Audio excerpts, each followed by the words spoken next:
গত কয়েকদিন ধরে ইন্টারনেট এবং সামাজিক যোগাযোগ মাধ্যম বিশেষ করে ফেসবুকবিহীন অবস্থায় এক প্রকার হাঁসফাঁস করছিল ব্যবহারকারীরা।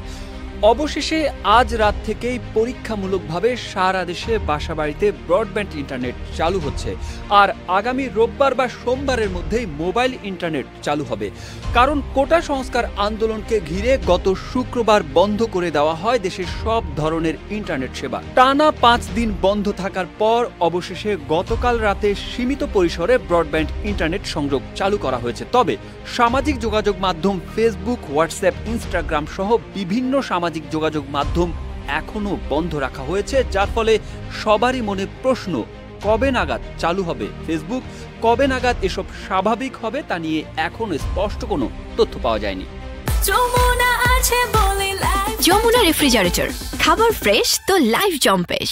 মঙ্গলবার রাতে বিটিআরসির চেয়ারম্যান প্রকৌশলী মহিউদ্দিন আহমেদ গণমাধ্যমকে জানান, প্রথমে সরকারি হাসপাতাল, ওয়াসা, ডেস্কো এবং ব্যাংকগুলোতে ইন্টারনেট সেবা চালু করা হয়েছে। এরপর জাতীয় press club, Dhaka reporters unity, বিভিন্ন গণমাধ্যমের অফিস, বাণিজ্যিক এলাকা, বাংলাদেশ রেলওয়ে, তথ্য প্রযুক্তি খাতের প্রতিষ্ঠানগুলোতে ইন্টারনেট দেওয়া হয়। অন্যদিকে মঙ্গলবার রাজধানীর মহাখালীর খাজা টাওয়ারের ক্ষতিগ্রস্ত ডাটা সেন্টার পরিদর্শন করেন ডাক, টেলিযোগাযোগ ও তথ্য প্রযুক্তি প্রতিমন্ত্রী জুনায়েদ আহমেদ পুলক। এরপর তিনি ইন্টারনেট সেবা চালুর ইঙ্গিত দেন। তিনি জানান, আমরা অগ্রাধিকার ভিত্তিতে পরীক্ষামূলক ব্রডব্যান্ড কানেক্টিভিটি ফিরিয়ে আনছি। কেউ যেন মিথ্যা ও গুজবে বিভ্রান্ত না হন সেজন্য অনুরোধ করব।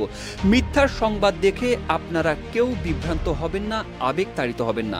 মূল ধারার গণমাধ্যমগুলোর সংবাদকে প্রাধান্য দিতে হবে, সেগুলো সবার আগে জনগণকে গ্রহণ করতে হবে। কোটা প্রথা নিয়ে এবারের আন্দোলন ছিল দ্বিতীয় দফার আন্দোলন।